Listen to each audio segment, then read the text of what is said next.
신약성경 빌립보서 1장 1절과 2절 두 구절입니다. 저희가 한 목소리로 빌립보서 1장 1절과 2절 봉독하도록 하겠습니다. 그리스도 예수의 종 바울과 디모데는 그리스도 예수 안에서 빌립보에 사는 모든 성도와 또한 감독들과 집사들에게 편지하노니, 하나님 우리 아버지와 주 예수 그리스도로부터 은혜와 평강이 너희에게 있을지어다. 아멘. 오늘부터 빌립보서 말씀을 좀 묵상해 보고자 합니다. 흔히 빌립보서는 기쁨의 서신이요 또 감사의 서신으로 알려져 있습니다.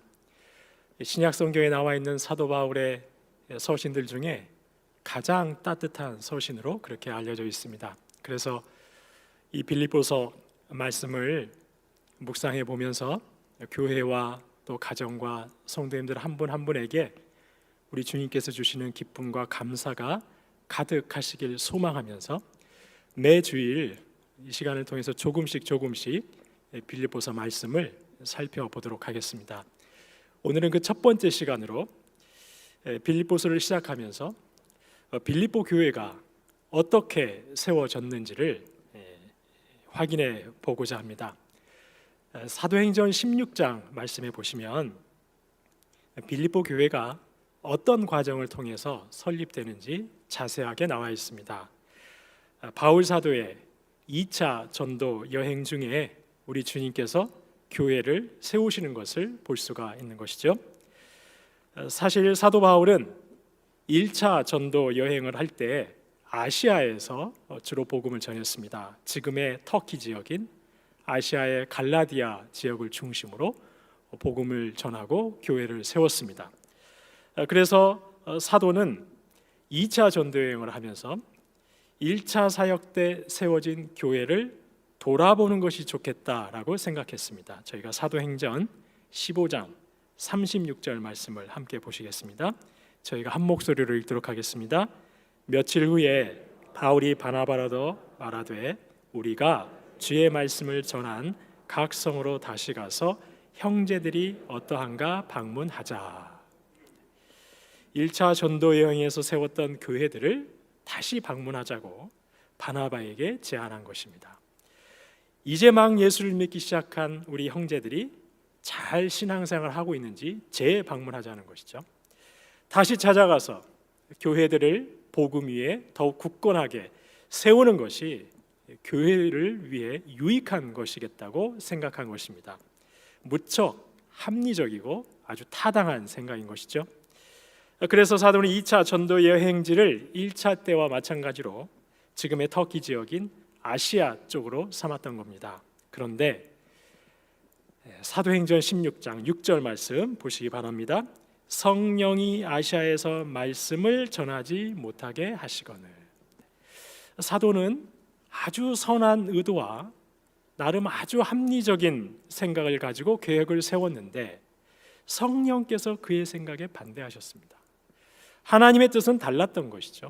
하지만 사도 바울도 자신의 계획을 쉽게 내려놓지 않았습니다. 이어서 사도행전 16장 7절 말씀 저희가 다시 한번 한 목소리로 읽어보도록 할까요?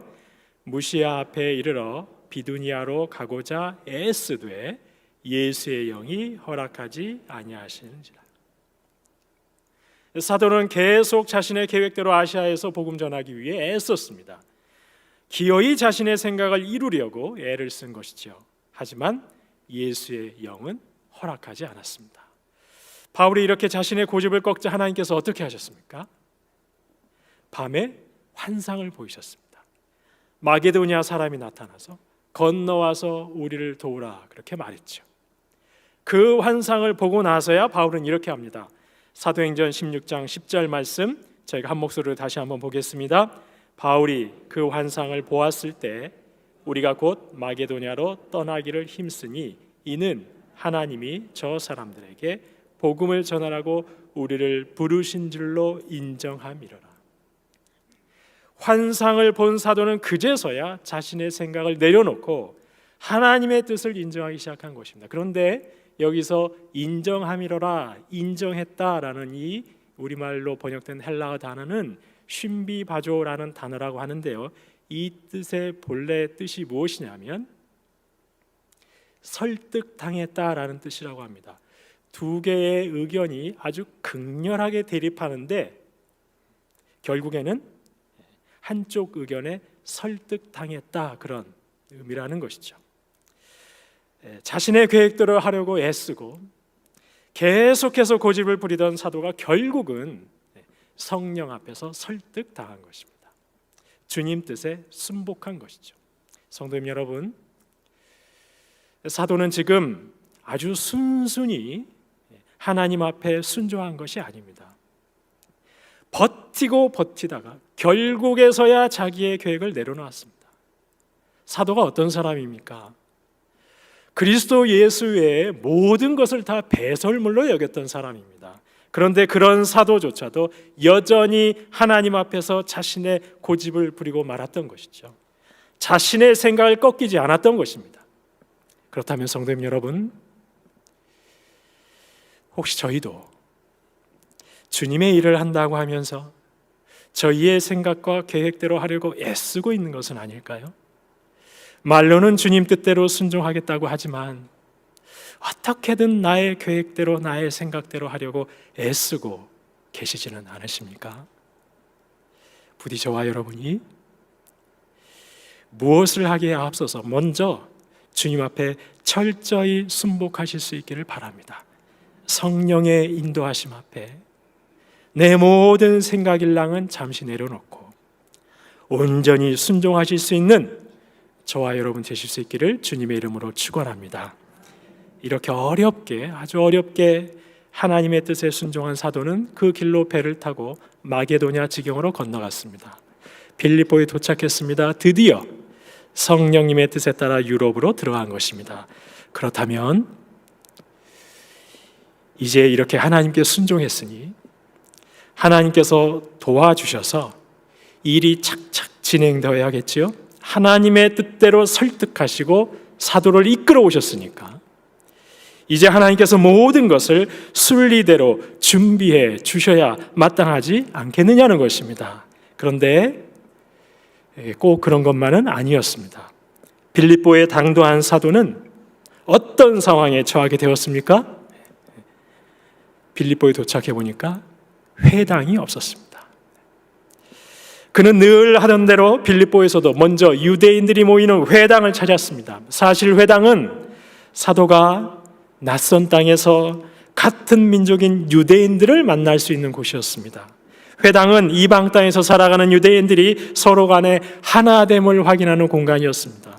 서로의 유대 관계를 확인하고 서로가 이방 땅에서 잘 정착할 수 있도록 돕는 공간이 바로 회당이었습니다. 일자리도 주선해 주었습니다. 처음 온 사람에게는 숙소도 소개해 주었습니다.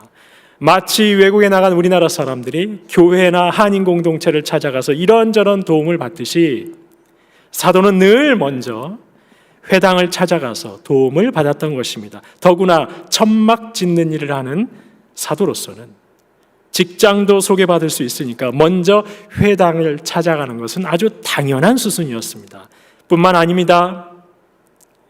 사도가 회당을 찾는 더 중요한 이유가 있었습니다.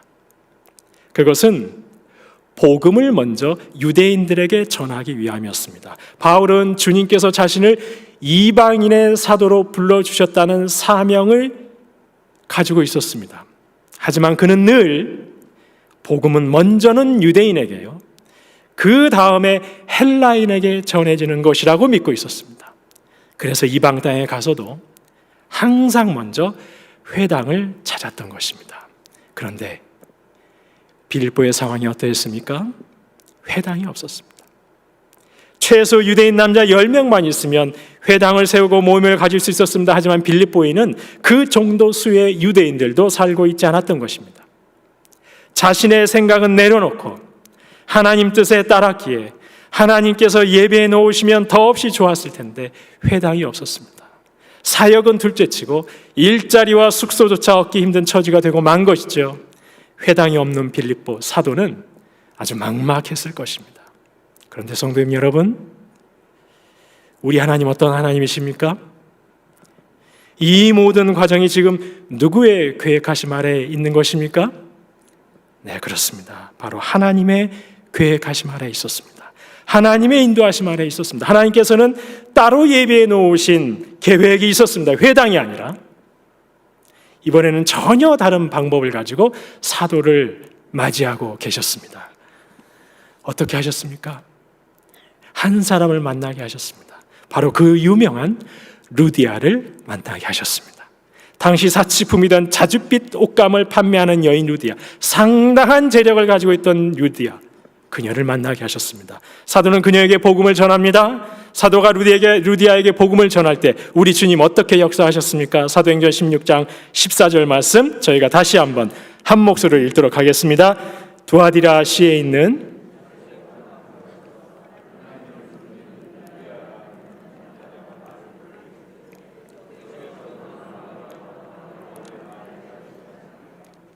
하나님을 섬기곤 있지만 아직 복음을 한 번도 들어본 적이 없는 그녀의 마음을 우리 주님께서 열어주셨습니다.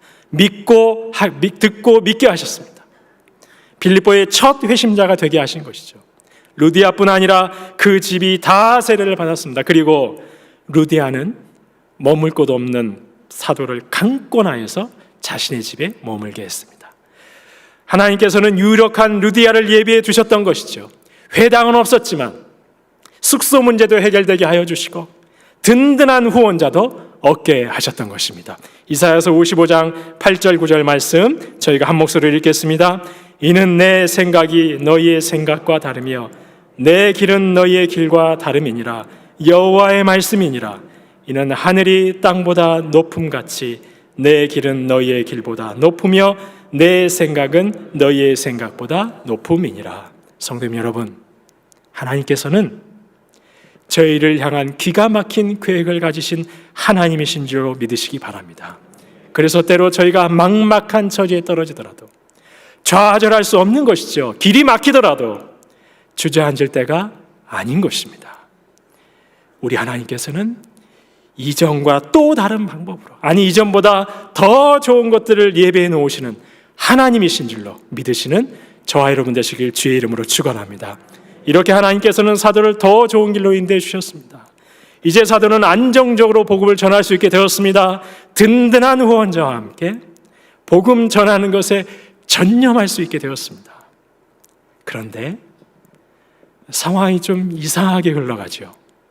하루는 사도가 점치는 귀신 들린 여종을 만났습니다. 귀신을 쫓아내 주었습니다. 주님의 권능으로 묶인 자에게 회방을 주었습니다. 하지만 어떤 일이 벌어지고 맙니까? 사실 이 귀신 들린 여종에게는 엮어져 있는 사람들이 좀 있었습니다. 그 사람들은 귀신 들린 여인을 통해 점을 쳐서 큰 이익을 얻고 있었습니다. 그런데 여인에게서 귀신이 떠나가자 더 이상 점을 칠 수가 없게 된 것이죠. 점치는 것을 통해 돈을 벌던 그들의 밥줄이 끊어지고 만 것입니다. 그래서 그들은 크게 화를 내면서 사도를 사로잡아 가둬버렸습니다. 이제 좀 안정적으로 사역을 하나 싶었는데 또다시 예상치 못한 일이 벌어지고 만 것입니다.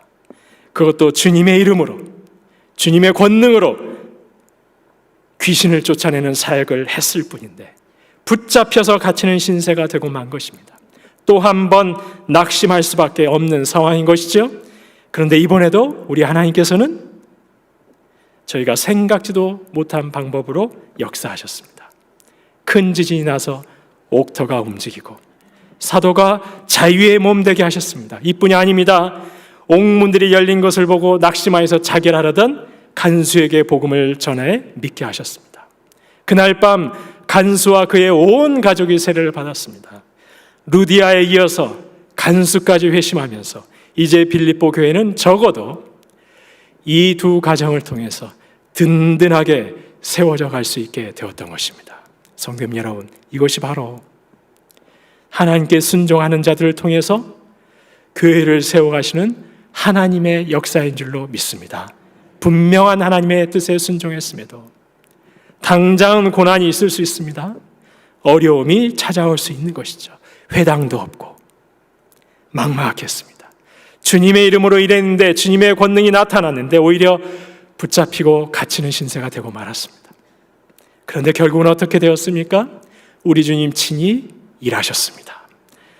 사람을 예비하시고 교회를 시작하게 하셨습니다. 그렇습니다. 때로 저희가 주님의 일을 할 때 저희의 눈에는 막막해 보일 때도 있습니다. 사방이 막혀버린 것처럼 답답해 보일 때도 있습니다. 하지만 성도님 여러분, 하나님께서는 저희가 미처 상상도 못하는 방법으로 길을 여셔서 하나님의 계획을 이루어 가시는 것이죠.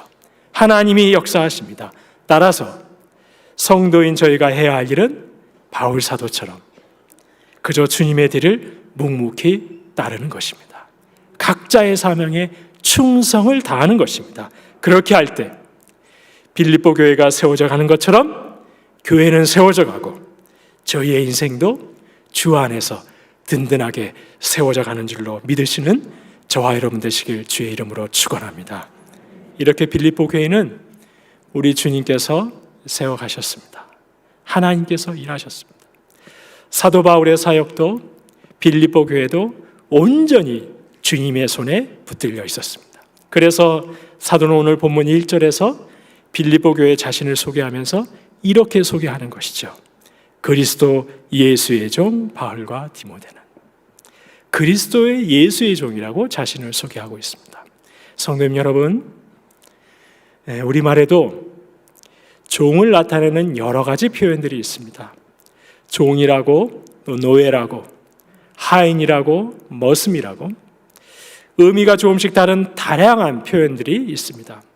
사도가 사용하는 당시의 헬라어도 마찬가지였습니다. 종이라는 의미를 가진 단어는 여러 가지가 있었습니다. 그런데 사도는 오늘 본문 자신을 소개하면서 종이라고 할 때 어떤 단어를 사용했느냐 하면 바로 둘로스라는 단어를 사용하고 있습니다. 그럼 둘로스라는 단어는 어떤 의미가 있는 것일까요? 이 단어의 기본적인 뜻은 묶다, 채우다라는 의미가 있다고 합니다. 채워버리다, 묶어버리다. 그래서 당시 사람들은 이 둘로스를 어떤 경우에 사용했느냐 하면 이런 곳에 사용했습니다. 화면을 잠시 보시면 이 사진은 영화 배너의 한 장면이죠. 배의 가장 밑바닥에서 노를 젓는 종들입니다. 그런데 이 노예들은 발에 착고가 채워져 있었습니다. 쇠사슬로 발이 배와 묶여져 있습니다. 꼼짝하지 못하고 배의 밑바닥에서 노를 저어야 하는 이들을 바로 당시 사람들은 둘로스라고 불렀습니다. 이들은 배가 좌초하면 배와 함께 가라앉는 자들입니다. 그 운명을 배와 같이 하는 자들입니다. 그들이 바로 둘로스입니다.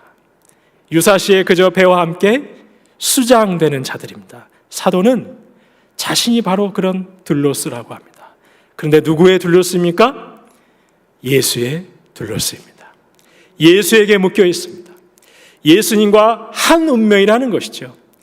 우리 예수님 억울하게 멸시당하시면 나도 억울하게 멸시당하고, 우리 예수님 침뱉음 당하시면 나도 침뱉음 당하고, 우리 예수님 십자가에 달리시면 나도 십자가에 달리고, 우리 예수님 영광 중에 부활하시면 나도 영광 중에 부활하고, 그렇게 예수님께 완전히 묶여서 예수님과 함께 죽고 예수님과 함께 사는 그리스도 예수 안에 둘로스라는 것입니다. 성도님 여러분, 저희가 세상을 살면서 전혀 무시할 수 없는 것들이 있습니다. 전혀 상대하지 않고 살 수 없는 것들이 참 많이 있습니다. 그 중에 하나가 바로 물질입니다. 물질을 무시하며 살 수 없는 것이죠. 그러다 보니 저희는 종종 물질의 종이 될 때가 있습니다. 돈 한두 푼에 마음이 상하고 내가 이렇게 돈에 매여서 살아야 하는 그런 회의 들 때가 참 많이 있습니다. 어쩔 수 없이 돈의 종이 되어 끌려갈 때가 있는 것이죠. 그런데 성도님 여러분, 저희가 돈의 종이 되어 살아간들 그 돈이 사망 권세를 이길 수 있습니까? 저희에게 그 물질이 영혼을 담보해 줄 수 있습니까? 결코 그럴 수 없습니다. 하지만 예수 그리스도는 다릅니다. 예수의 둘로스 되면 예수와 함께 죽지만 예수와 함께 살고 우리 주님 영광 받으실 때 그 영광의 자리에 함께 합니다. 그래서 누구의 종이 되느냐가 중요한 것이죠. 누구의 둘로스 되느냐가 중요한 것입니다. 지난 2월 1일 미얀마에서 군부 쿠데타가 일어났습니다. 수많은 사람들이 희생당하고 있습니다. 군인들은 민간인들을 향한 살상을 서슴지 않고 있습니다. 그러자 쿠데타 이후 군에서 탈영한 군인들도 생기기 시작했습니다. 비인간적인 살상을 반대하면서 탈영한 군인들도 있습니다. 그들이 언론과 인터뷰를 했습니다. 탈영한 군인들이 인터뷰하면서 뭐라고 말했습니까? 우리 군인들은 지금 현대판 노예들이라고 말했습니다. 우리는 지금 현대판 노예들이다. 상부의 모든 명령을 무조건 따라야 합니다. 민간인들을 학살하는 것이 정당한 것인지 물을 수도 없습니다. 가족들까지 감시당하기 때문에 반기를 들 수도 없습니다. 도망할 수도 없습니다. 모든 SNS 활동도 감시당합니다. 그들은 종인 것이죠. 잔인무도한 군부의 종입니다. 그들의 열매는 학살과 죽음뿐입니다. 그러나 예수 그리스도의 종은 다른 것이죠. 같은 들로 쓰이지만 열매가 다릅니다. 생명의 열매입니다. 미얀마의 군인들은 군인인 것이 부끄럽습니다. 탈영을 감행합니다. 하지만 예수의 들로스들은 다릅니다. 생명의 열매가 있기에 자랑스럽습니다. 얼마나 명예로운지 모릅니다. 성도님 여러분, 이 시간 저희가 서로 이렇게 인사하실까요? 우리는 명예로운 예수의 들로스입니다. 서로 이렇게 인사하시겠습니다. 우리는 자랑스러운 예수의 종입니다. 이처럼 성도는 예수와 함께 묶인 바 되어서 예수와 함께 죽고 예수와 함께 사는 자들이 되었습니다. 주님께서 부활하신 것처럼 저희 또한 부활의 영광으로 그리스도와 함께 왕노릇할 것입니다. 바울 사도는 이 사실을 너무나 잘 알고 있습니다.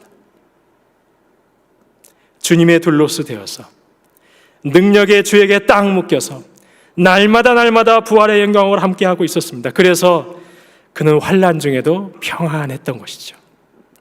사로잡혀 갇혀있는 중에도 평강이 넘쳤던 것입니다.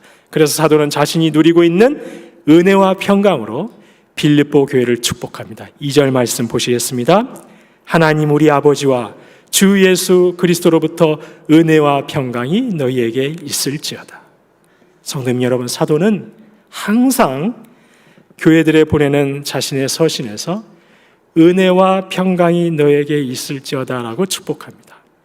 은혜와 평강을 축복합니다. 그런데 이 순서가 바뀌지 않습니다. 반드시 은혜 다음에 평강입니다. 절대 평강과 은혜라고 하지 않습니다. 왜 그런 것일까요? 그 까닭은 평강이란 은혜로부터만 올 수 있는 것이기 때문입니다. 그리스도 예수의 은혜를 입을 때에만 비로소 평강을 얻을 수 있기 때문입니다. 이 평강은 세상이 주는 것과는 전혀 다른 평강이지요. 세상은 모든 일이 다 순조로울 때 평안하다, 무탈하다라고 말을 하곤 합니다. 그런데 성도의 평강은 전혀 다른 차원의 평강인 것이죠. 상황과 환경과의 관계없이 주님께서 나의 구주가 되시고 나의 아버지가 되어주시고 나의 주인이시라는 것을 깨닫는 은혜가 임하면 저희는 환난 중에도 평강할 수가 있는 것입니다. 경기도에서 목회를 하고 계시는 김주찬 목사님이라는 분 계십니다. 이 김주찬 목사님은 탈북자 출신의 목사님입니다. 그분의 간증을 들어보면 지금도 하나님께서 저 북한 땅에서 얼마나 생생하게 역사하고 계시는가를 잘 알 수가 있습니다. 그런데 이 김 목사님이 13살 때 북한에서 굶어 죽느니 차라리 탈북하겠다고 중국으로 탈북을 감행하지요. 그런데 감사하게도 중국에서 교회를 만납니다. 그 교회는 미국과 캐나다와 우리 한국에서 지원하는 교회였습니다. 그곳에서 얼마나 꼼꼼하게 정규 교육을 받았는지 모릅니다. 얼마나 철저하게 신앙 교육을 받았는지 모릅니다. 예수님을 믿게 되죠. 손에 굳은 살이 배도록 말씀을 쓰고 읽고 외웠습니다. 하지만 중국 공안의 감시가 심해지면서 그곳을 떠나야 했고 이제 한국에 입국하려고 했습니다. 그러다가 그만 라오스 국경에서 사로잡히고 다시 북한으로 끌려가게 되고 말았습니다. 탈북해서 한국에 들어가려다가 붙잡혔으니까 이제 죽는 것은 시간 문제였습니다. 감옥에 갇혀 죽음을 기다리고 있던 순간, 그때 고위층 간부가 이 목사님을 불렀습니다. 그러면서 그에게 다짜고짜 이렇게 물었습니다. 너 중국에서 교회 다녔다며?